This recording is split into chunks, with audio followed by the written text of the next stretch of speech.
Good morning, everybody, or good afternoon, or good evening, wherever you are, because we have participants in today's event from all over the world. I'm Dick Morningstar, the founding chairman of the Global Energy Center of the Atlantic Council, and I want to welcome you to what's very exciting for us, the launch of our final report and recommendations on European energy security and the critical role of transatlantic energy cooperation. We have a huge audience from all over the world, and before going further, I want to thank very much the Smith Richardson Foundation for their generous support for this project, which has lasted now for almost an hour and a half. I also want to thank my co-author and investigator Andras Shemini, former ambassador, Hungarian ambassador to the United States and to NATO, as well as Olga Kakova and Jennifer Gordon from the Atlantic Council, who have contributed hugely to this report. A few administrative details first. Please follow the Atlantic Council Global Energy Center today and in general on Twitter at AC Global Energy. To ask questions, which we will get to towards the end of the program, you can use the Q&A icon on your screen. And it's really terrific. We have just a remarkable group of experts and speakers and panelists today. We're going to start with keynote remarks from Dieter Jorgensen, who since last fall has been the Director General of the Energy Directorate at the European Commission. And by the way, the biographies, full biographies, are attached to the last reminder that you got for this event. Dita's remarks will be followed by remarks from Frank Fannin, who is the first confirmed Assistant Secretary of State for the Energy Resources Bureau. Then Ted Garish, who's the Assistant Secretary of Energy for International Affairs. I'll then have a brief conversation with them, and then we'll have an expert panel that will include Klaus-Dieter Borchardt, who knows more about European energy in one finger than I know in my whole self, who's the Deputy Director General of the Energy Directorate. Chris Smith, Senior Vice President of Cheniere Energy Incorporated, who representing the private sector, which is so important to what we're doing. And Eugene Howard, who is the economist and head of the Electricity Network Division of the European Investment Bank. And working together on electrification will also be important. To set a context, I want to briefly describe what I think are the key takeaways from the report that we're launching today. Then Andras will make some very brief comments. First and foremost, we believe that transatlantic cooperation is essential to energy security.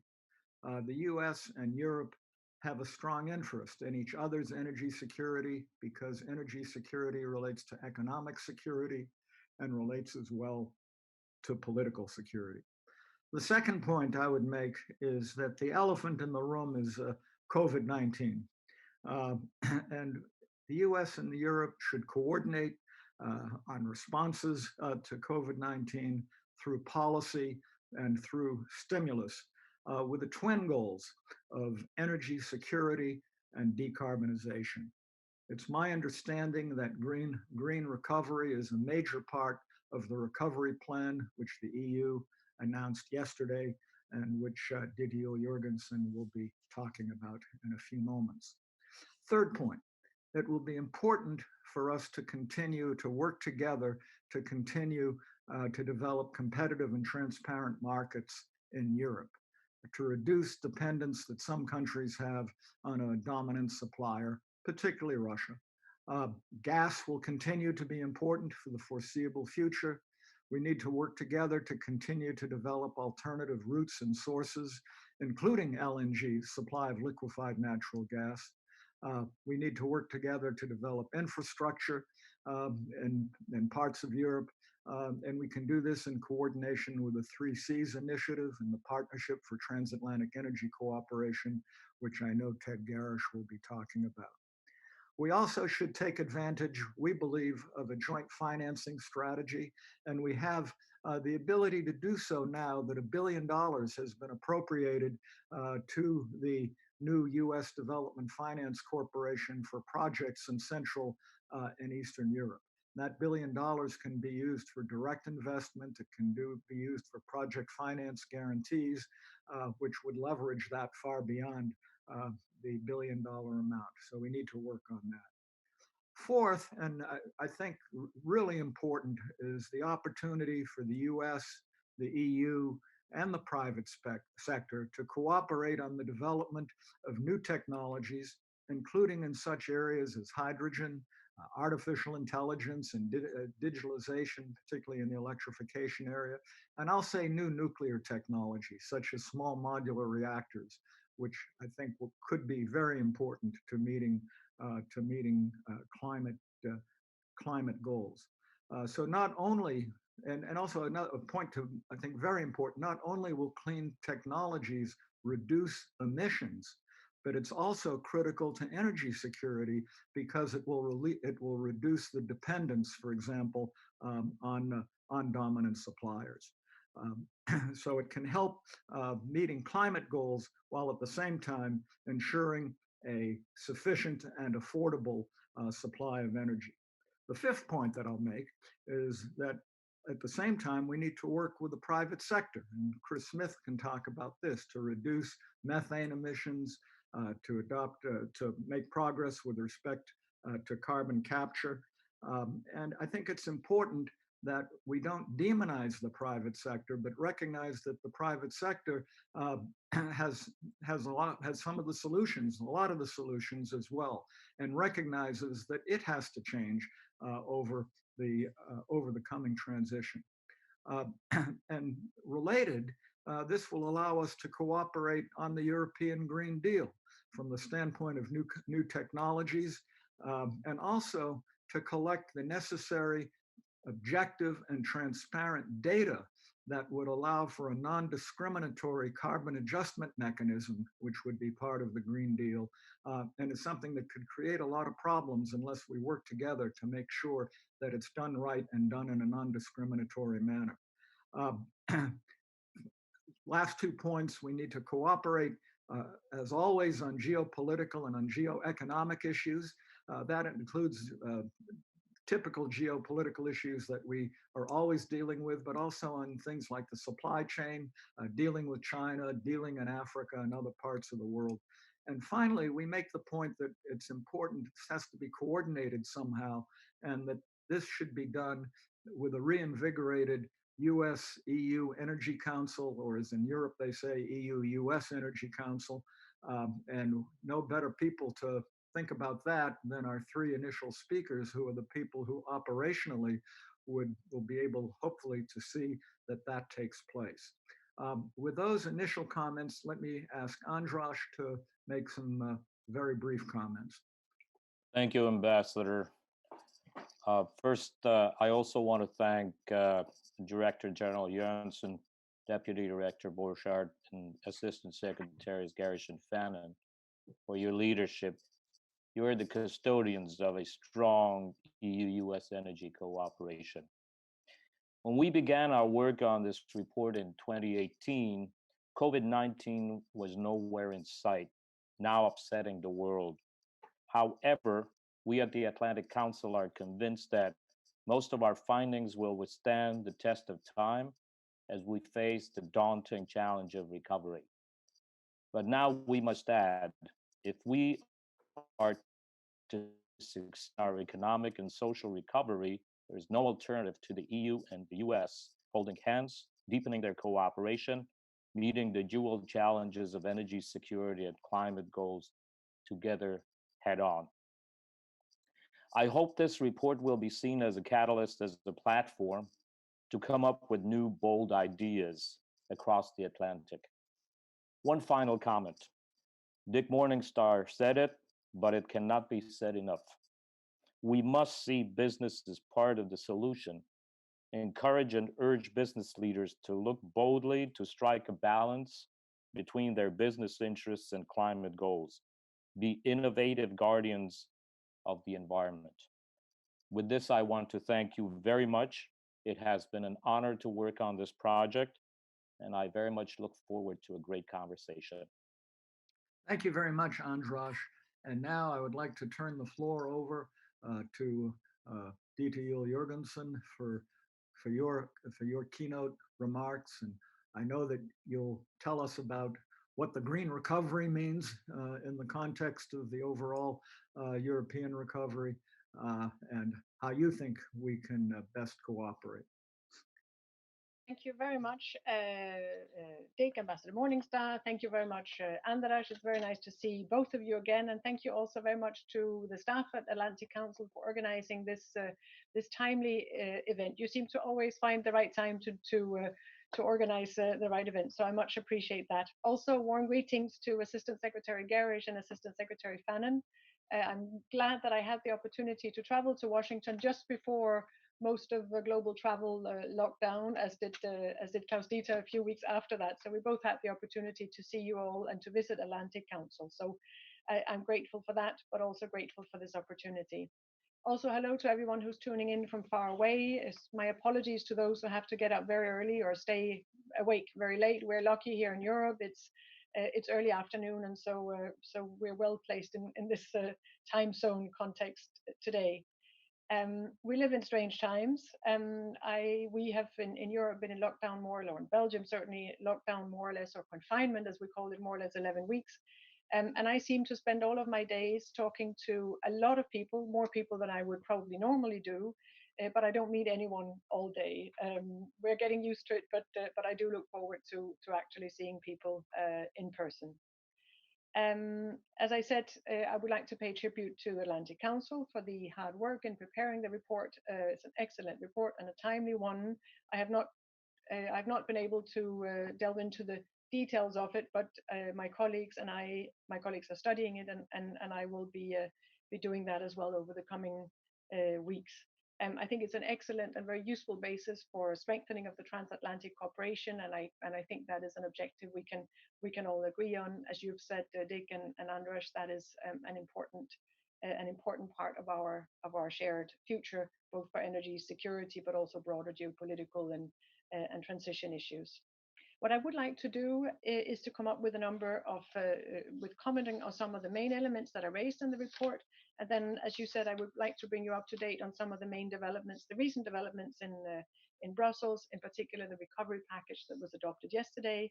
And then Klaus Dieter will be joining the panel, and he will cover the parts that I'm leaving out in my short comments this morning or this afternoon.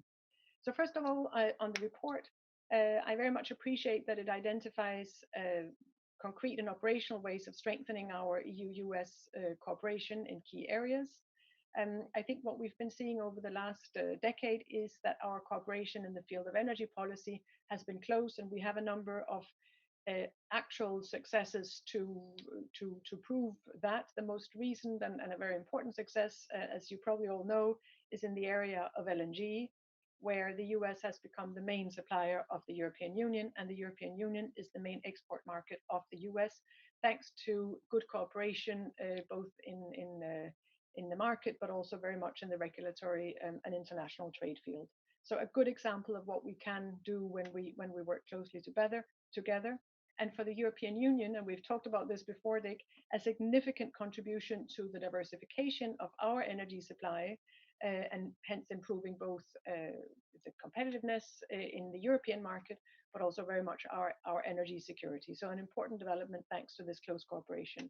And I think it's fair to say that that specific success would not have happened without the work under the US-EU Energy Council and the business-to-business events that we have hosted, both on LNG, but of course also on other topics.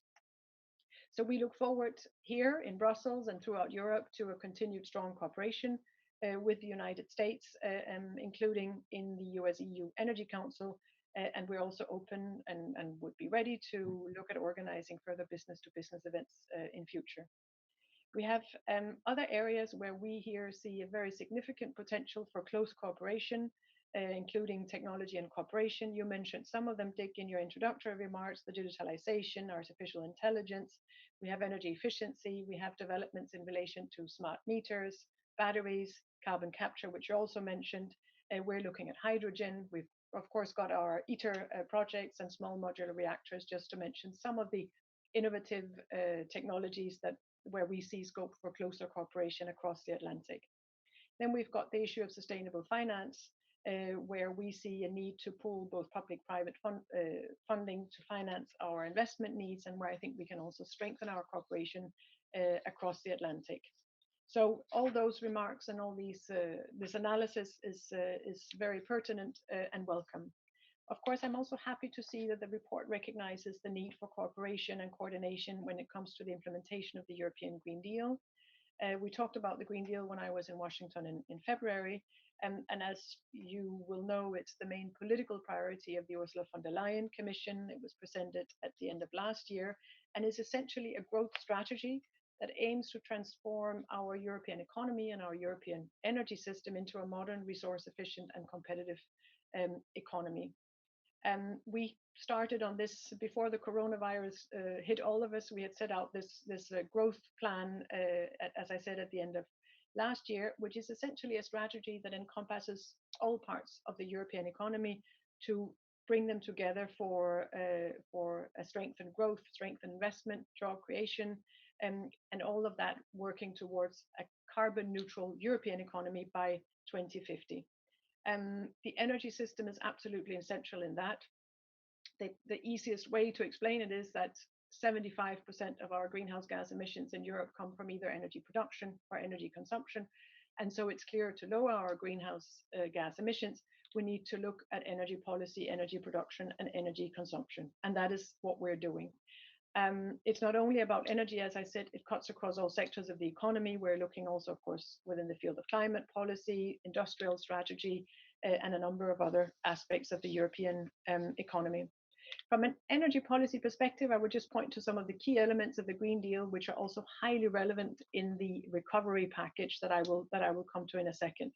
Now, in the field of energy policy, some of the most important elements that I would mention is the energy efficiency of buildings. We hope to launch a renovation wave for buildings, simply because the European building mass, the building infrastructure, is one of the most energy inefficient sectors in the economy and represents a very significant part of our energy consumption. We're also looking to strengthening and upgrading our energy infrastructure. We would do that, first of all, by revising and updating the rules for the trans-European energy networks, mainly to encourage cross-border infrastructure investment, which is in line with the long-term decarbonization strategy, but again, also, of course, for energy security throughout Europe and the strengthening of the internal market for affordable energy across Europe.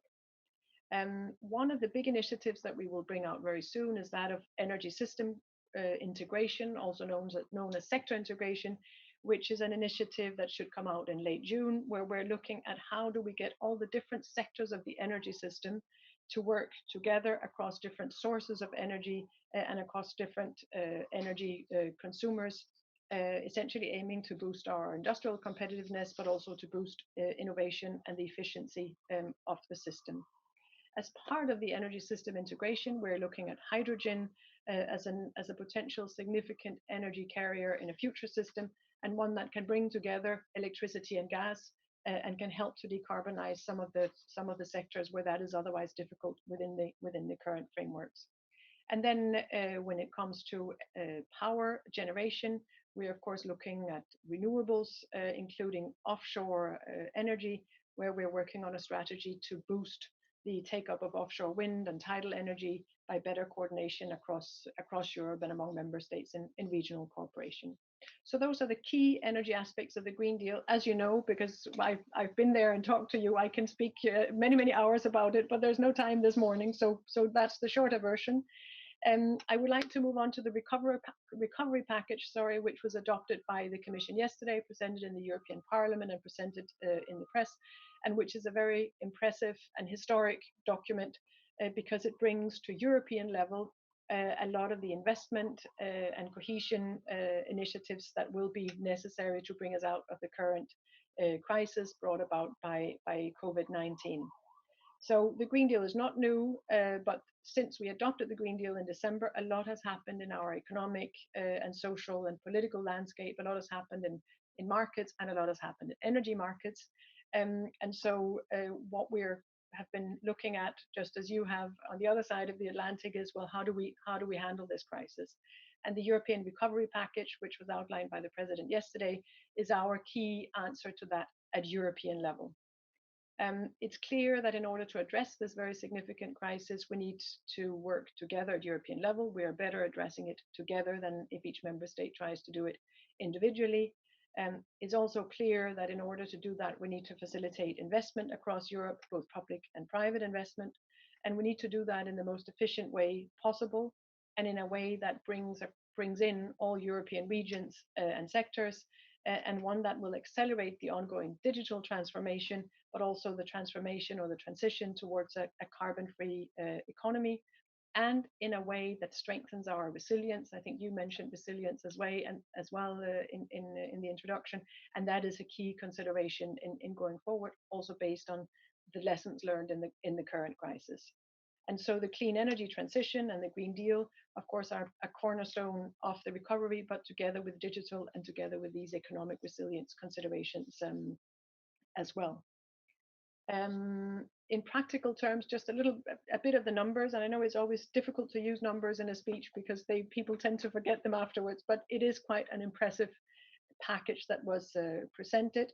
There is a new recovery instrument which is called Next Generation EU, and recognition of the fact that the next generation of Europeans will pay for this crisis. And so let's make sure that we create the instruments that will help bring growth and jobs and will help make that happen.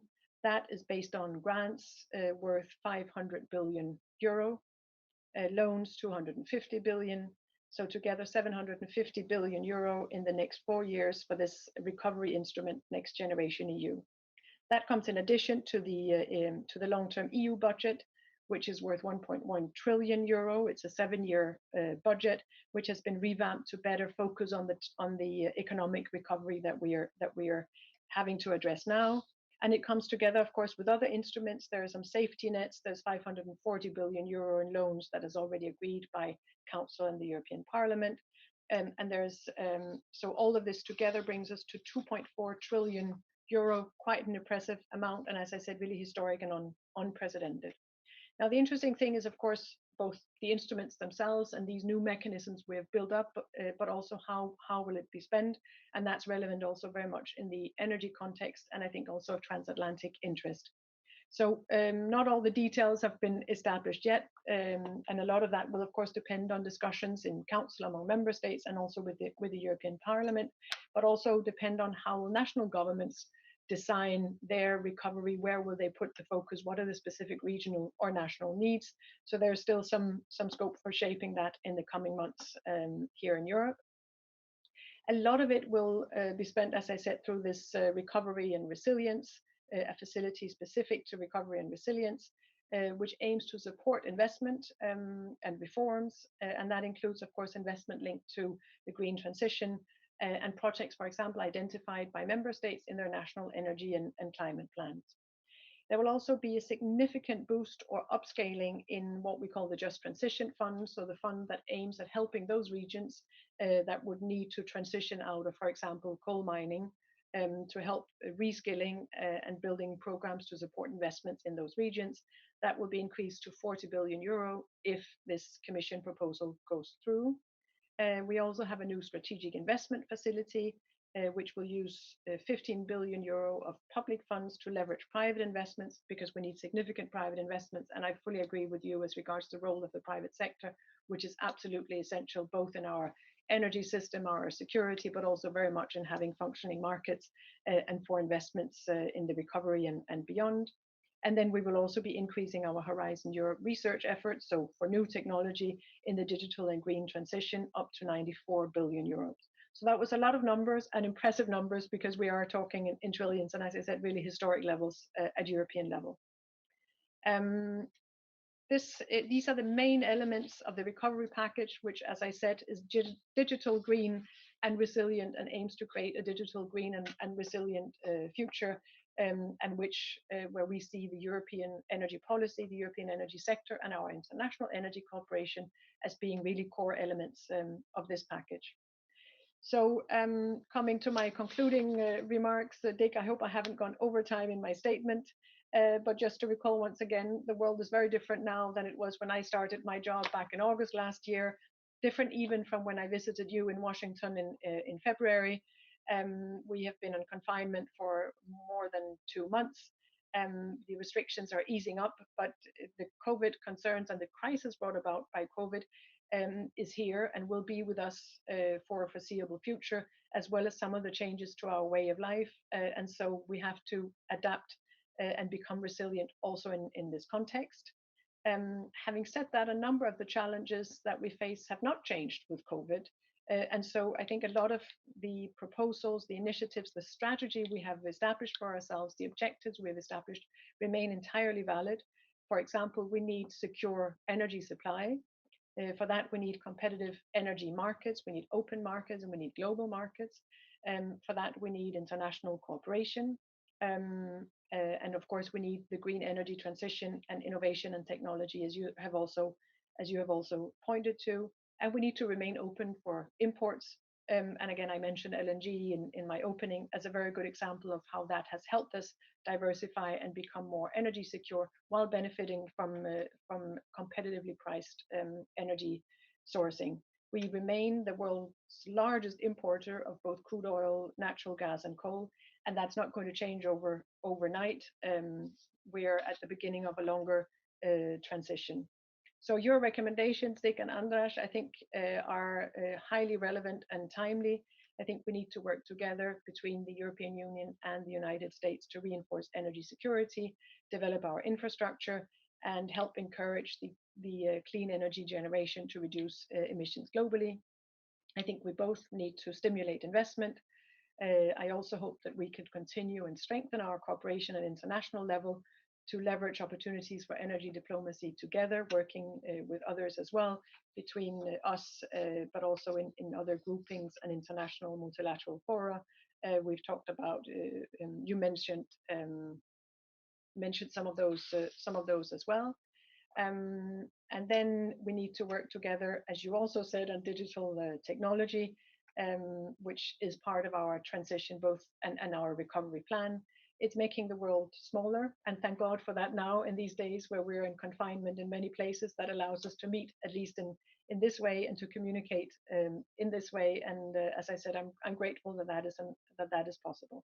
So all in all, I am very optimistic and engaged in strengthening the transatlantic energy cooperation. I very much look forward to hearing colleagues from Department of Energy and Department of State to hear how you see this going forward.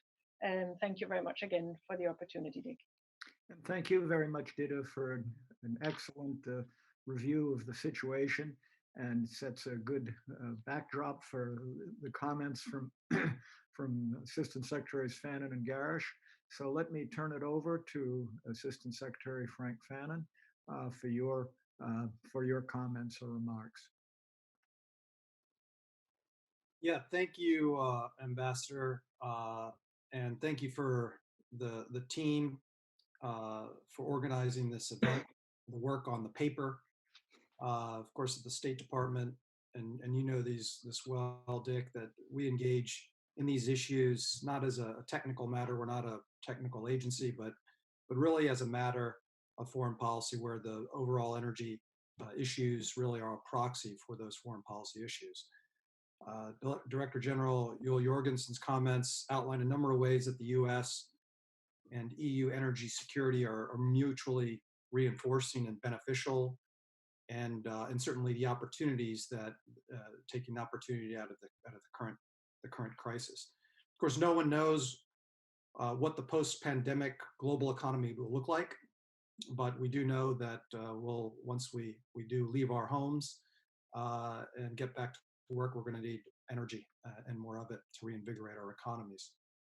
In order to meet that challenge, it's crucial that we continue to strengthen regulatory environments, expand transparent and competitive energy trade, And as the Director General spoke to, and as you did as well, kind of harnessing this new energy innovation that's happening, but also importantly to manage the responsible extraction and ensuring that we have reliable supply chains for the resources that feed into these clean energy technologies. I know the paper speaks to many of these issues, and we very much look forward to diving into those in greater detail. The European Green Deal presents a wide-ranging and ambitious set of proposals that demonstrates the Commission's drive to innovate and its efforts to find new ways to meet Europe's energy challenges. And we share the common goals in promoting energy security and supply diversity in Europe. I believe our efforts to provide alternative sources and types of energy are improving energy security. Above all, we encourage transparency and consistency as the EU continues to look to implement the Green Deal, and I think you spoke to that, and the report speaks to this, Ambassador. Well, the last thing anyone wants to see is for there to be additional tariffs or regulations that could limit the robust energy trade that is really creating beneficial outcomes for both the United States and for Europe. We're also shared leaders in renewable energy and energy storage, nuclear technologies, including small modular reactors, which was spoken about, carbon capture, utilization, storage, all of which can help Europe reach its goals. The United States stands ready to continue to work bilaterally as well as multilaterally on these complicated issues. But beyond the Green Deal, I think it's important to note the US government's ongoing efforts to support transatlantic energy security. Energy dependence, as we know, creates political vulnerability. This is why successive administrations have looked to work with the EU to improve energy security and avoid situations where our friends and partners are beholden to those who seek to use energy for non-market, for coercive ends. The Southern Gas Corridor is a great example of sustained energy diplomacy built on shared values. It's a consequential year for the Southern Gas Corridor, which saw another milestone recently when the Transadriatic Pipeline, or TAP, began importing natural gas from the Caspian through the last section of the pipeline in Greece as a system test. The Italian portion of TAP is scheduled for completion and operation by the end of this year.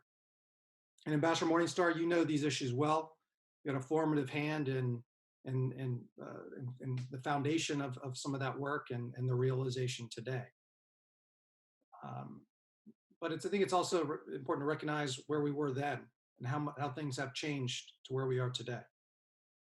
We'll speak to three of them. First, the United States today, unlike then, has energy to share with the world and is seeking partnerships with like-minded countries. You already spoke to the critical role that US LNG is providing for the world and Europe in particular. And pleased to hear Chris Smith speaking later, the role that his company is playing and others in the industry. Second, we see new energy sources proximate to Europe, such as in the Eastern Mediterranean, which are enabling new energy potential for new optionality for Europe. And the Secretary of State has spent considerable time on this and created a new forum regarding the 3+1 to look at these issues in detail. I know that we look forward to speaking about that more later. Third, these new energy technologies are bringing a new frontier, a fertile ground for cooperation with the EU. It's important to remain mindful of how the raw materials and ensure that we have resilient, stable, and secure supply chains, and that the governance conditions on how these are extracted are continue to be advanced at the highest values, highest levels. But yet challenges certainly do remain. There still remains a propensity for malign actors to use energy as a coercive tool. And this propensity has only increased even in the face of critically important partnership and reforms advanced by the Commission. We see these playing out in the papers today. This is all of reasons why we need to continue the cooperation with our allies in Europe. We also can do more in addressing some of these energy islands where there lack sufficient optionality, such as we talked about the three Cs, but also in the Balkans regions, where it's why we continue to advocate for new gas infrastructure that would create that optionality. Some of those include the interconnector Greece-Bulgaria, the Alexandropoli FSRU. In Croatia, we've been long supporting the Kirk Island project, a project of common interest. But last, I just want to recognize what some of all already have recognized as well, which is that our work as governments is to create frameworks, policy, laying the groundwork, but it's really the implementers are the private sector. And the US private sector is the best in the world. And importantly, unlike some others, our companies not just bring the best technology, innovation, health, safety, environmental records, but they respect the sovereignty of the countries in which they partner and in which they operate. I think that's a critically important message, and I look forward to the rest of the panel discussion. Thanks, Dave. Thank you very much, Frank, for your remarks. And your remarks emphasize, and I know Assistant Secretary Garish's remarks will also emphasize that with respect to at least international energy security issues, that's really been has had a bipartisan approach going back as long as when I got started in this area back in the 90s. And it really hasn't changed. And I think that both the State Department and the Department of Energy have continued that. And Assistant Secretary Garish, Ted, I'm sure you'll talk about some of your initiatives on the Partnership for Transatlantic Energy Cooperation, which also has bipartisan support and can be very helpful in the energy security area. So I'll turn to you, Assistant Secretary Garish. Well, thank you, Ambassador Morningstar. It's a pleasure to be here virtually with the Atlantic Council and all of the people around the world that are listening today to your important work. I would like to also thank Director General Jorgensen for her very insightful comments. And I think about her visit recently in February. It was probably one of our last visits, and we're hoping that we'll be able to do more of that in the future. I'd like to do two things today, if I could, and one is to talk a little bit about the Partnership for Transatlantic Energy Cooperation, known affectionately as PTEC. And then I would like to maybe address some of the areas where I think we can focus some of the things that were included in your report, where it would be useful for everyone to maybe spend a little extra time. First, I'd just like to say that the Partnership for Transatlantic Energy Cooperation is an ideal organization to implement the next steps required in working with 3Cs and the EU on the very important energy pillars that we need to go forward. It was designed to be the energy pillar for the 3Cs initiative. And it, in turn, is made up of 4 pillars. And let me just talk about some of the very important work that we've been able to accomplish thus far. One of the first groups is the Critical Energy Infrastructure Working Group.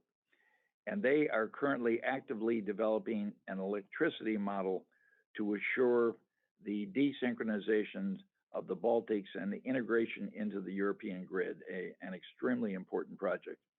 They're assisting also with cybersecurity training and workshops on gas, also to protect the gas infrastructure. The second important working group is security of supply, which deals a lot with gas supplies throughout Europe. And one of the very interesting projects that they're working on now is an area that I know that Frank Fannin has been interested in, and that is small-scale LNG in the Balkans. And we're working right now with the U.S. Energy Association on developing a study as to how that could proceed in the future. A third area, excuse me, is the energy efficiency and renewable energy. And we are working to open markets and remove barriers to entry in that particular area. One fascinating study that I know that was mentioned, and that's in the area of hydrogen that the Director General referred to, where we are attempting to deal with hydrogen and fuel cells, dealing with the difficulties of transporting hydrogen in natural gas pipelines. This is a highly technical issue, and we are working, and this is a very diligent area in the renewable area for the future. And the last working group relates to nuclear energy, and we are dealing with the taxonomy questions for nuclear. And as you know, we believe that nuclear needs to be treated like other clean energy sources, and to include it in the clean air incentive and allowing for the financing of future nuclear projects. We've made extremely important progress on PTEC, and some of the working groups have met virtually in the last couple of weeks, and 2 more are planning to meet within this next month. And so the work that we have begun has made some real progress, and we're looking forward to considerably more in the future. I'd like to, if I could, just turn for a minute to the areas there where we really see future cooperation, and some of this has been discussed by the previous speakers. So let me just kind of emphasize some of these that I think are particularly important going forward. One, in the area especially of natural gas, is maximizing transportation routes and sources for gas, interconnections throughout Europe. And I know that the EU has been very interested in these projects, and we have been working diligently to see them going forward. And that was one of the parts of the report that I think needs to continue. Grid activities, I think, are extremely important. Desynchronization of the Baltics and cyber protection for the grid, and similarly on gas infrastructure. Those are some issues that really need further work. I'd like to emphasize the importance of nuclear going forward. Meeting climate goals. We need to work to resolve these taxonomy issues on sustainable finance, which has excluded nuclear from these green investments. I should point out that the International Energy Agency studies have shown that countries around the world and in the EU will never meet their climate goals without the contribution of nuclear. The IEA has also shown the disadvantages of closing nuclear plants, and this has occurred in some countries around the world. Nuclear relicensing and extension of existing plants are right now the cheapest form of electricity available, and needs to be considered moving forward. The fourth area is CCUS. Atlantic Council support for this important technology is important, and you have made it a part of your report, and we think that it's very important for all fuels and all technologies to continue in the future, and CCUS is a mechanism to make that happen. And then finally, cooperation on funding for future infrastructure projects, like the projects of common interest. We need to cooperate on the prioritization of the projects that are being considered, and work with XM and DFC, the new Development Finance Corporation, to make it possible in coordinating with European funding mechanisms. So we think these are some of the very important issues going forward that we would like to emphasize today. I'd also like to mention several people have indicated the importance of industry and government working together in partnerships, and we think that that is extremely important here. And the events that have occurred with the EU on small modular reactors and gas infrastructure that occurred over the last year or two have been tremendous successes and need to continue. So we have seen tremendous success already underway, and there's really much more to come.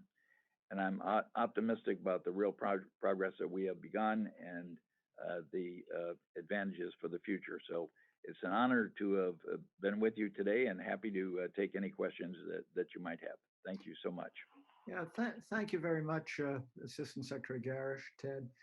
Those were really excellent comments. And I think between the remarks from the three of you, we covered one way or another, almost all of the points that are in the report. Obviously, the report has much more detail. And what it shows is that, in spite of some issues that maybe there have been in the last few years and I don't want to get into sanctions debates and things like that, but there's been much more to agree on than we disagree on, and a huge amount that we can cooperate on. Let me just, and we are running somewhat behind on time, so hopefully you'll all be able to stay over the 9:15 mark to as late as 9:30 if the conversation continues. But I want to ask the three of you a little bit more about the Energy Council. Back in the days when I was involved, we did very well on the geopolitical side. We had a geopolitical working group. We were totally in sync, the US and the EU, on issues like Ukraine, on the Southern Gas Corridor, and the like. Where there was a weakness at that time, and I have not been directly involved, obviously, in the last 5 or 6 years, at that time anyway, was on the research and technology side. Given that from all of the comments that everybody has made, including including what's in the report, cooperation on technology innovation is going to be really important. And I'll ask any of you for your comments on how the Energy Council and maybe working groups under the Energy Council can deal with these issues, and how do you coordinate, for example, the excellent work that you're doing and DOE is doing on PTEC, for example, from an overall EU basis. And are we off base? Is this in the report? Is this something that the Energy Council can really develop a solid working group to help coordinate all of these issues, and not excluding the bilateral relationships, obviously, that have been developed and regional by PTEC? If I might, Ambassador, just reflect just for a minute on the importance of research for the efforts that are being done under PTEC. I will have to say that much of the work right now that's currently being done is being done by our national labs, and it's innovative and trying to deal with new technologies. And to give you an example, I think in the hydrogen area, it's the work of the national labs, our national labs, that are working with the local communities to deal with, and the technical aspects in Europe, to deal with what do we do with hydrogen? How do we transport it properly? And I have to say that that area can now be expanded. And I think we are interested always in expanding wherever possible with our national labs for specific requests for cooperation. So I offer that. If I may add here, Dick, I'm glad you raised specifically the question of technology cooperation, because I think in all of the remarks today, we have talked about the transition, we have talked about energy security and the geopolitics, and I mentioned resilience as being one of the key principles in the recovery package that was adopted, presented by the European Commission yesterday. And I think in all of these issues, technology and investment are the common, or some of the common elements in order to remain energy secure, in order to have competitive energy prices and markets. We need technology, and we need to develop some of these sectors. Ted, you mentioned hydrogen, which is one that we're looking at as well. And as we're developing new markets, new energy carriers, and the closer we can work together, the bigger the chances are for us to make sure that markets remain open and competitive. So I think there's really a key interest, certainly on the European side, in strengthening cooperation also on technology, both development of new technologies, but also how do we develop markets around it to make sure that we stay energy secure and competitive.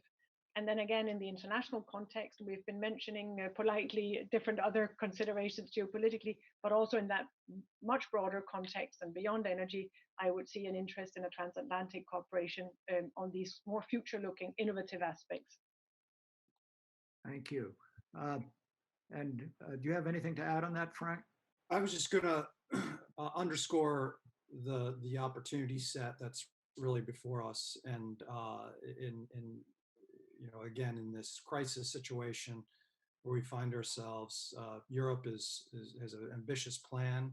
The Director General spoke to the energy system integration, which I think is intended to harness all of these components, all of these elements, so that it optimizes both things like gas, as well as some of these new technologies and how they can be linked together. And so the component pieces to ensure that it's reliable is critically important. And technology is such a strong role to play. And DOE and Ted spoken to some of the amazing work that the national labs are doing and leading the world. So I definitely think that there would be no argument at all for us to coordinate on that. Good. Why don't we do this? I'm looking at some of the questions that have already been submitted, and there were some very good questions. I might combine a few into sort of one question that, or maybe a couple of questions that I'll give each of you. Each of you can respond to as you would like, and then maybe go to the some of our questions for the following panel. A very good question for the Director General is that, all of us have talked about the importance of LNG for Europe. But the question is, how does gas fit in to the European Green Deal? And what are the concerns, for example, in Europe of importing US LNG and, whether or not there are environmental issues that are of fracking, for example, that are going to cause any issues. So that would be one question, maybe more towards data. A second question, this has come up, well, maybe to all of you, is maybe a little more on how to deal with hybrid threats. We've talked about cyber, for example, certainly a major hybrid threat. How can we cooperate in those areas? And also another question that the Director General, you really didn't say too much about dependence on dominant suppliers, but am I correct? And basically, to some extent, answering the question that when you talk about competitive and transparent markets, that underlying that is to eliminate any abuses by dominant suppliers. So those are three areas. Let me just start with data on the LNG point, and if you want to say anything more about competitive and transparent markets, and then maybe to all three of you on how we can cooperate on hybrid threats. Thank you very much for those good questions. If I start with the question of gas and LNG and the role in the European energy mix, we have in our energy mix in Europe now natural gas plays a very, very important role. It's more than a third of our energy consumption, so we are reliant on gas as part of our energy mix.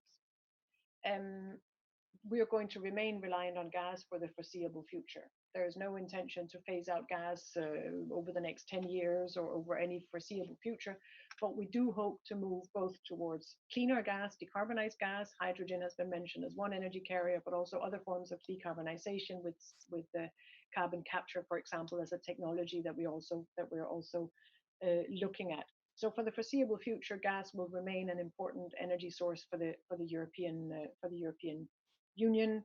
And what we're looking at is, others have mentioned as well, infrastructure, both the infrastructure that we have, but also how do we make sure that that infrastructure will be ready for the changes in the gas consumption for decarbonized gas or for hydrogen. I think Ted mentioned the same issue as one that we're looking at. So I think it's important to look at this question of the role of gas in our energy mix, look at it over the longer term, because it's clear the closer we get to 2050, to the climate neutrality of our economy, well, then the role of gas will be much smaller than it is today. But that's 2050, that's 30 years from now. The question is, how do we get there? And as I said, for the foreseeable future, I see gas as an important energy source for the European Union. Also, as part of the transition out of coal, some of our member states have fairly high shares of coal in their energy mix.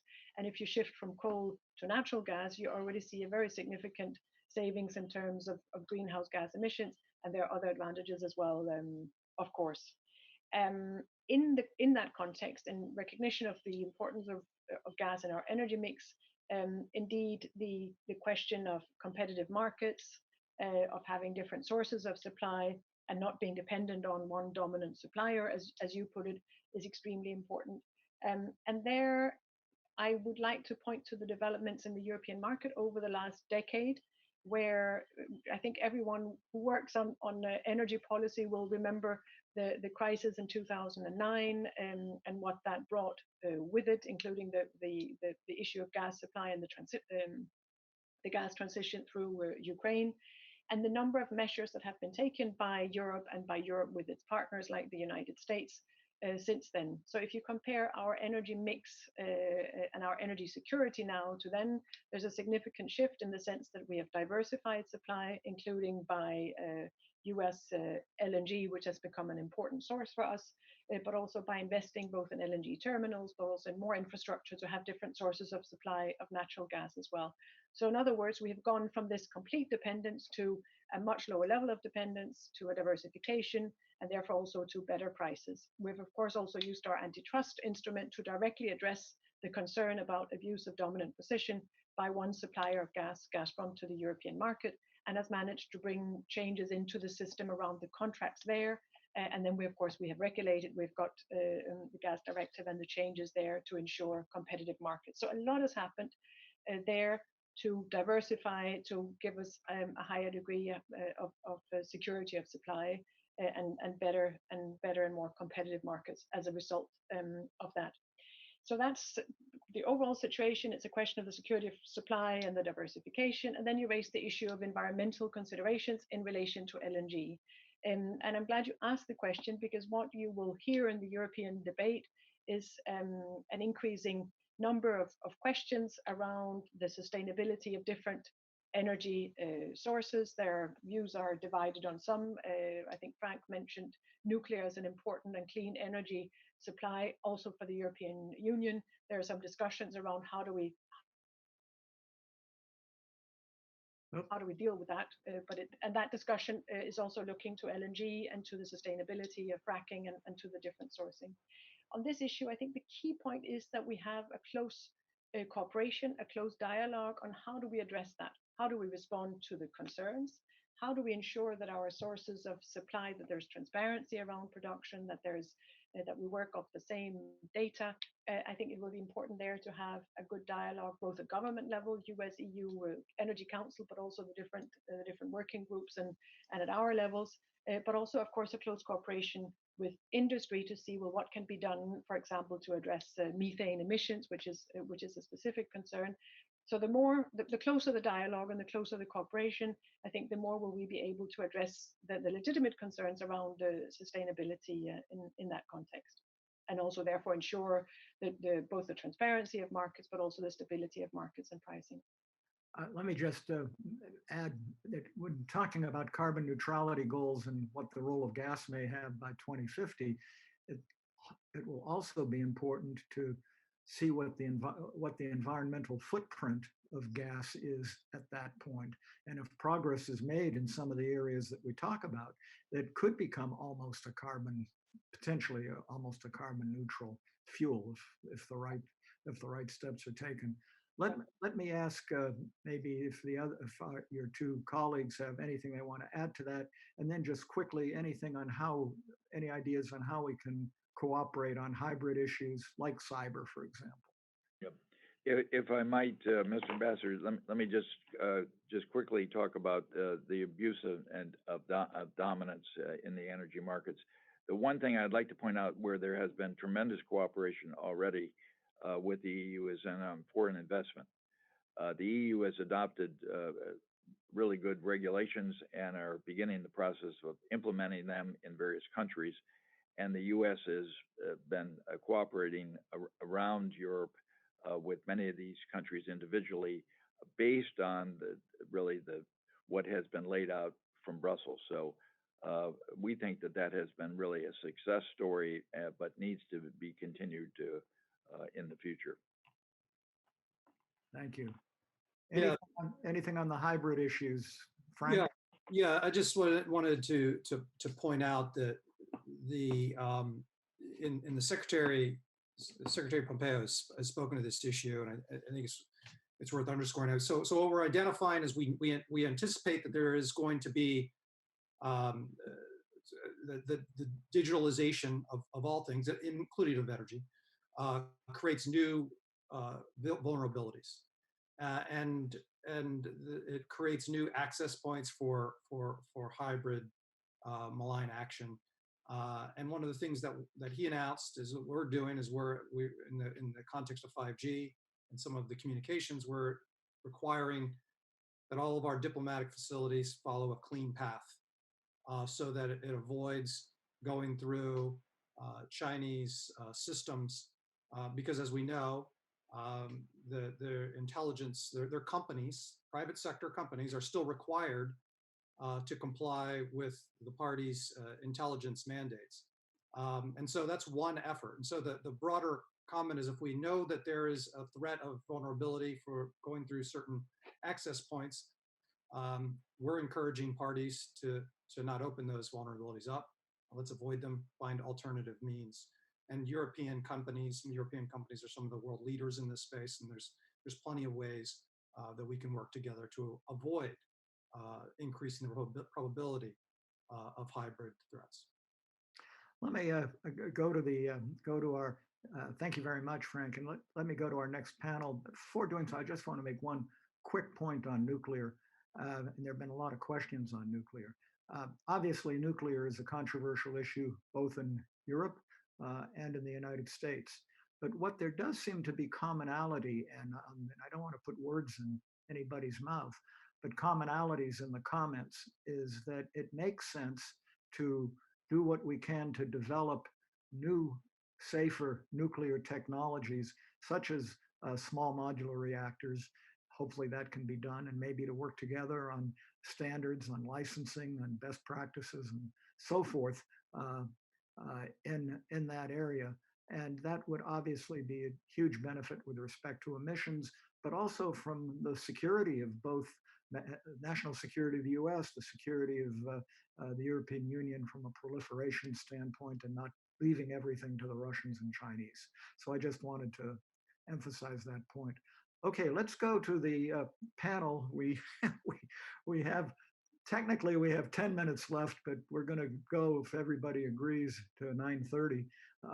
And let me start by asking Klaus Dieter whatever overall comments you have on what you've heard, may have on what you've heard. But I'd also like to get, and this is based on some of the discussion on March 5th, when you were tremendously helpful on our last workshop, and that is the importance or unimportance of US investment and US financing.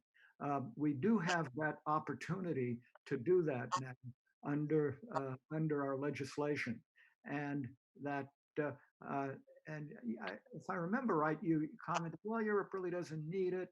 I would say, any additional co-financing helps make projects more viable. But also, if the U.S., a lot of people say, well, why does the U.S. even care? Why U.S. says a lot of stuff, but then they never do anything. Well, here's a chance to do something tangible.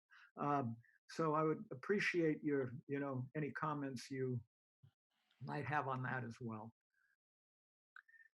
Thank you very much, Ambassador Morningstar, Dick. And let me give you first my impression from the discussion so far. And I must say that I'm very much encouraged when I was listening to the Director General and the two Assistant Secretary, Bannon and Garish, because what they said is already framing the cooperation. And they have raised so many issues that are there where we can work together to the mutual benefit of the United States and the European Union, and more particularly its member states. And I think what is absolutely needed is that we rescale a bit the governance of this cooperation. As you have rightly said, Dick, it is a pity that we do not have had now almost for 18 months the US-EU Energy Council. I think that is something that has to give the inputs and also the incentives. You mentioned the installation, the establishment of real working groups with real concrete tasks and mandates. And I think that's the way forward. And we have seen in the first round of discussions how many issues do we have in common. So starting from infrastructure over the sourcing of energy, the sustainability, the trade issues that are related. You mentioned the carbon border adjustment and these kind of things. These need to be addressed in a very strong bilateral cooperation and discussion in order not to be surprised then by some bad developments. Now, on the US and the possibility of financing, and of course we are welcoming very much the $1 billion that you want to invest, and I also think that the investment in Central and Southeast part of Europe is the right geographical area. I mean, we know when you look at the development of the energy systems there, they are still lagging behind. And I think we need to come with common efforts in order to bring them over time at the same level as the rest of the European Union. We have tried this, and we still do, by promoting the most important infrastructure projects. And Assistant Secretary Penn has mentioned some in Bulgaria. Very, very important, not only for diversification, but also, of course, politically also for the interconnection of different member states, be it Greece, Bulgaria, and then also Romania, Hungary. We have also, and that was also mentioned by Assistant Secretary Garish, we have the Baltic synchronization, so the desynchronization from the Russian and the Belarusian grid and synchronization with the European power network. This is something that is absolutely vital and crucial, and the EU alone is investing more than €1 billion in this exercise. So there are, of course, a lot of interesting areas. Now, the real question now is, in what do we invest? I think that one should discuss more deeply what are the areas in which we should invest for these countries, because I don't believe that investing only in natural or liquefied gas infrastructure, that this is the sustainable way forward. I think that also these countries have to be brought closer to the new technologies, to the technologies that allows also those countries to develop into a cleaner future, to be part of the energy transition that we are undertaking also with the Green Deal. This also means investing in technologies, doing this together so we can develop it together. And that is then not only something that you can use in those areas that might have a multiple use even back in the US and in other parts of the European Union.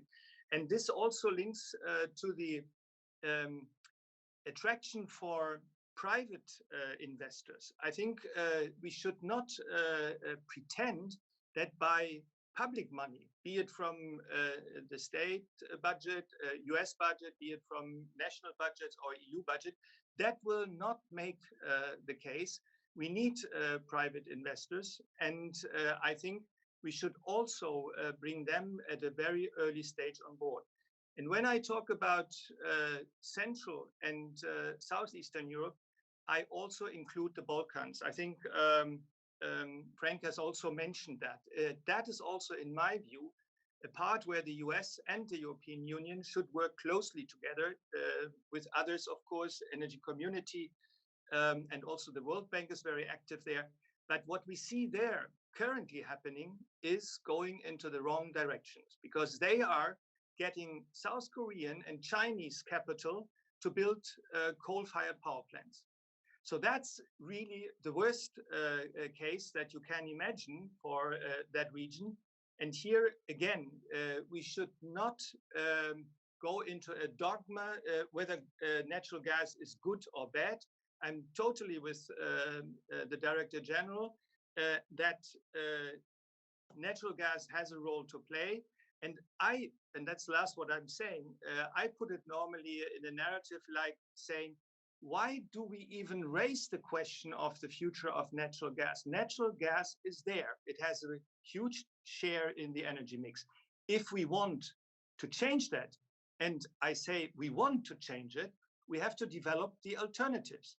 And only if the alternatives, be it more renewable resources, be it renewable gases, only then, when we have these alternatives ready and in volumes that we need for our energy system in Europe, then we will replace natural gas by these other carriers. So for me, there is not even a question, what is the role of natural gas? It will play its role as it does until we replace it by cleaner carriers. And that's what we try to do.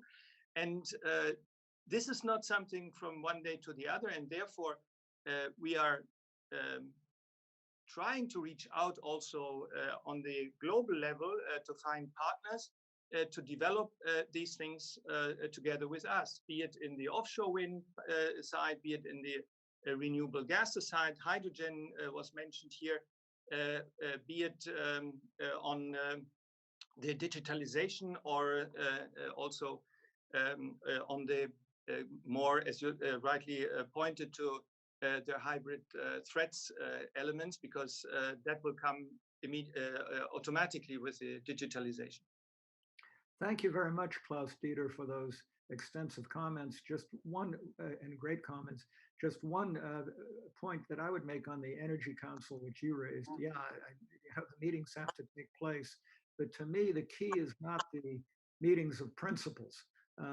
That's important because it gives guidance and so on, and they do have to take place. But I think getting the working groups really up and going and operating is maybe the most important thing that can be done in the near term.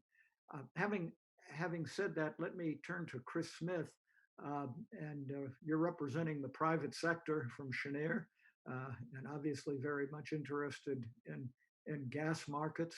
How do you assess what you've heard? What do you think you and the private sector, Cheniere and the private sector, can do in working with the Commission and with the US in improving the environmental footprint and in making and what can be done to make a success and even more of a success of LNG as an alternative source in Europe? Well, thanks so much for the question, Ambassador Mount Morningstar, and also just to you and all your colleagues at the Atlantic Council for putting together not only this event, but also this terrific report. I mean, this is the thing that the Atlantic Council does so well and helps us as a company that's trying to steer capital into useful ways. It helps us understand the land.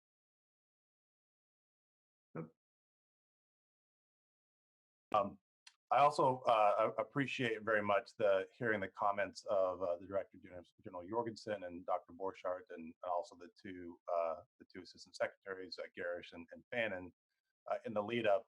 A lot of horsepower, certainly in the comments this morning. And a couple things struck me that I guess I'd like to sort of lean into.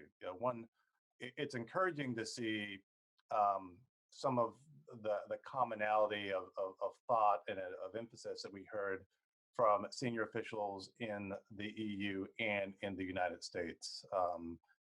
We heard, if you listen closely enough, you heard, some areas of emphasis were a little bit different on both sides.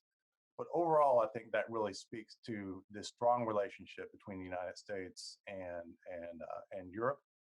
And one of the reasons why is we think as a private sector company about how we deploy our capital, that over the long term, even though we go through periods of difficulty, of conflict, we're certainly going through a very difficult period right now with all of us dealing with this COVID challenge. But the long-term business fundamentals that tie the United States and Europe together remain very, very strong. And that's something that we remain encouraged about in terms of what is the long-term relationship between a company like Cheniere and buyers in Europe. Another thing that I guess I'd like to kind of point out and perhaps comment on is some of the comments that Director General Jorgensen made around not only around LNG, and if you look at all of the ways that our two regions are tied together, there's when this obviously focused on energy, but within energy there's a lot of different ways that our two societies can cooperate. But LNG is really coming to the forefront because we see this as one of the areas where things have really changed dramatically over the last several years, with LNG imports to Europe doubling over the last few years, and the majority of that delta, that change, coming from the United States. Secondly, one of the comments or the areas that Director General Jorgensen really focused on was this area of environmental sustainability, and that's one of the questions that you got from your audience.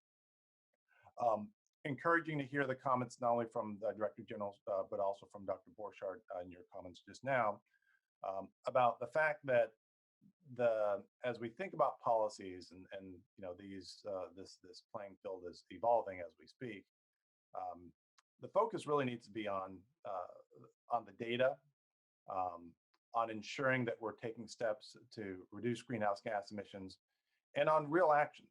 All right, so a couple things I'll focus on just very briefly.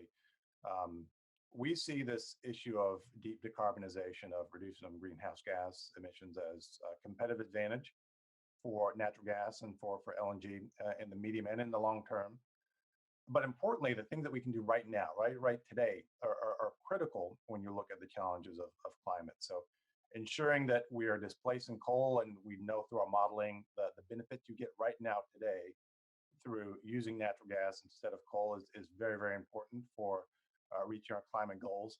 But also, as the largest buyer of natural gas in the United States, we at Cheniere are in a position to work with our suppliers to help ensure that right now we're putting in place good methods and good practices and procedures for reducing fugitive methane emissions, which we know is going to be a key component to long-term sustainability of natural gas and meeting our shared climate goals. So overall, perhaps I'll pause there. I'm kind of interested in the kind of question back and forth here, but we do very much see Europe as being an important market for us, and look forward to the discussion. Thank you very much, Chris. Let me ask you just one quick question, and then go to Eugene Howard. On the question of objective and transparent data, which is going to be critically important to a carbon border adjustment, to make sure that LNG, for example, wherever it's from, is treated in an equivalent way to piped gas from Russia or from anywhere else. Do you have any thoughts on how to obtain that kind of objective data? Yeah, well, listen, we're going to do what we can, and we're going to control the things that we can control here as a company. I'll make two observations. First, I just mentioned that we're the largest buyer of natural gas in the United States. We are actually in our second year of convening all of our suppliers to look at better transparency of data, so that we can more accurately reflect the true picture of LNG from the United States. when buyers are buying LNG from the U.S., you're buying the reliability of our company, you're buying the reliability of our suppliers, the supplier gas, but you're also buying the entirety of the regulatory environment here in the United States, which does put a priority on reducing greenhouse gas emissions, on clean production, on making sure that we've got the right processes in place to reduce greenhouse gas emissions. But there's always more that we can do. So first, we're going to make sure that we're doing everything we can to work with like-minded suppliers to minimize greenhouse gas emissions, which is in the long-term interest of our company, of our suppliers, but also of our buyers. And secondly, we're really working on the modeling that looks at what is the overall full life cycle emissions of LNG. There's work that's been done by the Department of Energy, by the national laboratories that looks at these life cycle analyses. That's based on a lot of assumptions and the fact that we can go in and get real data to underlie those assumptions, to improve the engineering estimates, but also in Europe, but in other markets as well, work with our buyers, work with the individuals or the entities that are actually using natural gas, so we can actually understand what the market looks like in the end market. It helps us to build a more robust picture of what life cycle emissions for natural gas or for LNG really look like. And it's our strong belief that if we can not only build an accurate picture through accurate modeling and accurate data, but also do those things that we can to influence and lower emissions in the upstream and in our own facilities, that we're going to be in a position to compete for the long run and ensure that economies are looking to meet their greenhouse gas emissions, have more and more options to get to their target, including LNG from the United States. Thanks, Chris. Yeah, we're getting close to the end, and I've incorporated a lot of the questions that people have asked in my comments and questions.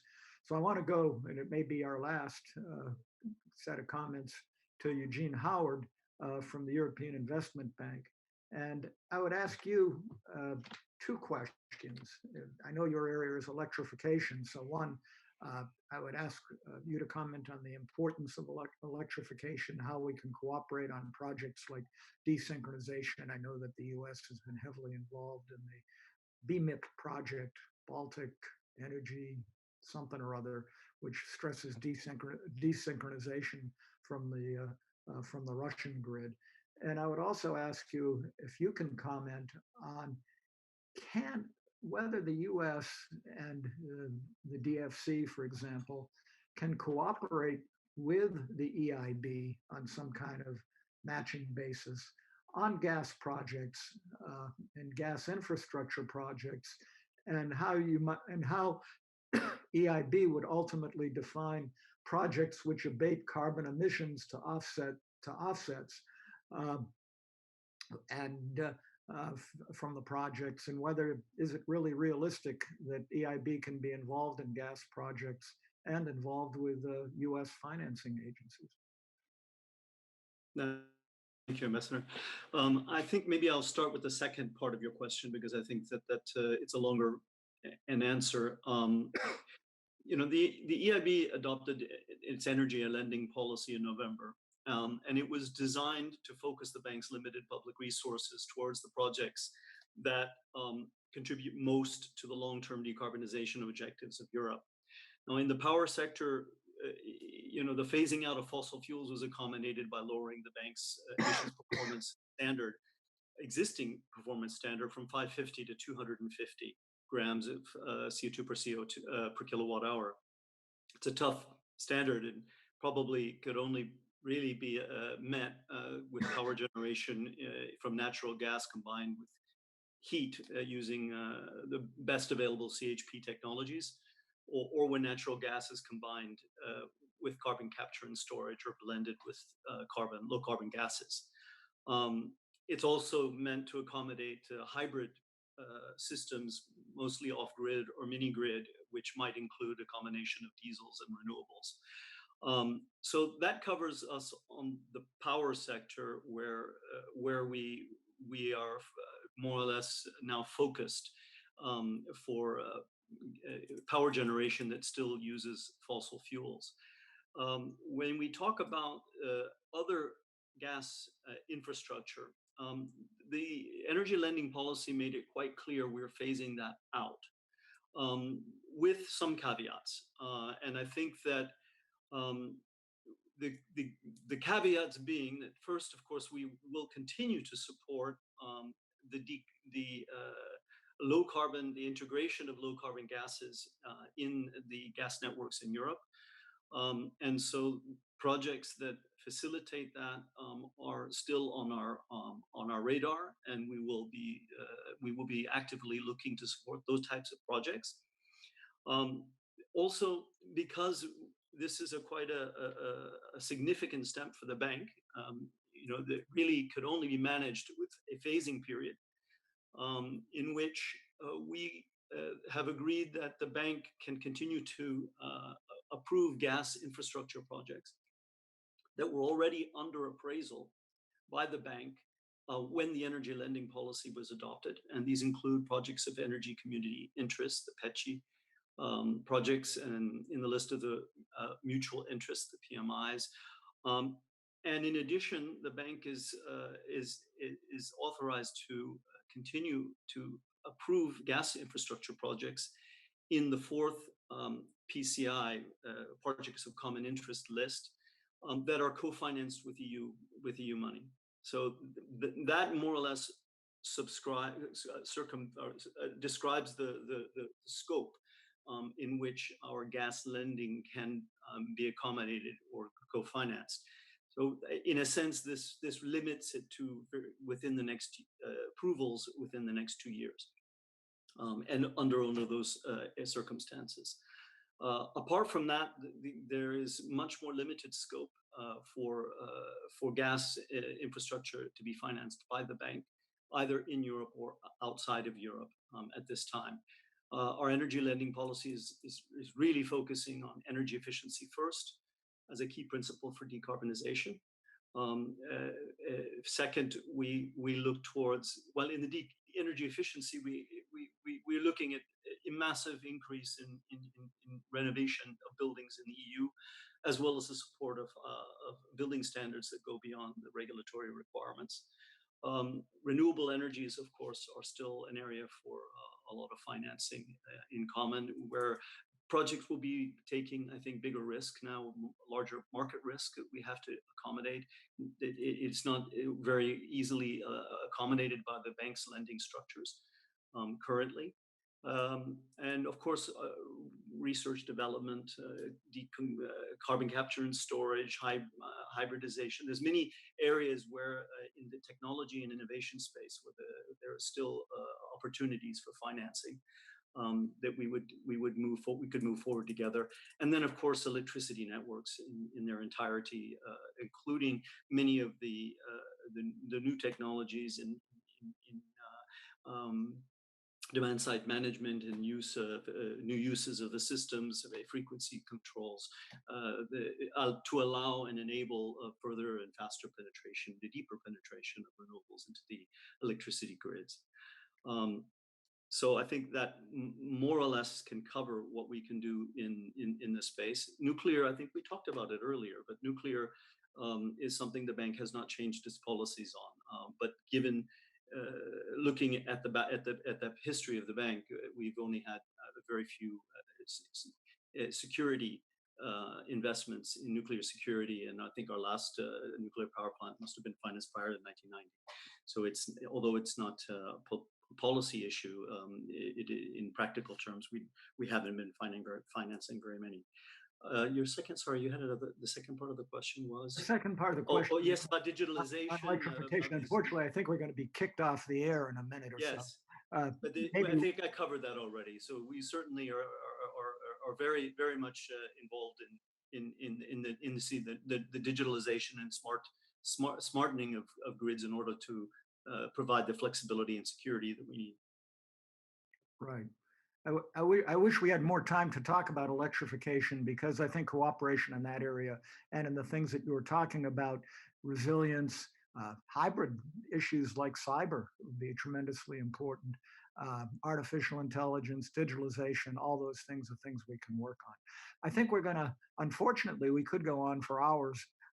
And maybe we're trying to fit too much into this, but I think it has been an excellent 90 minutes with fantastic participants, the Director General, the two Assistant Secretaries, and our terrific panel. There were terrific questions. I wish I could have gotten to more of them, but I did try to incorporate them in my comments.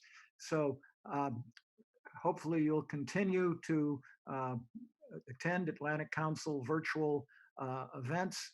We've had many and we'll continue to have many. And so let's give a virtual round of applause to all of our participants. And so I'm going to say goodbye to all of you, to thank all of you, and to stay healthy. And hopefully at some point in the not too distant future, we'll be having in-person events as well. So thank you very much. Thank you. Thanks, Dick.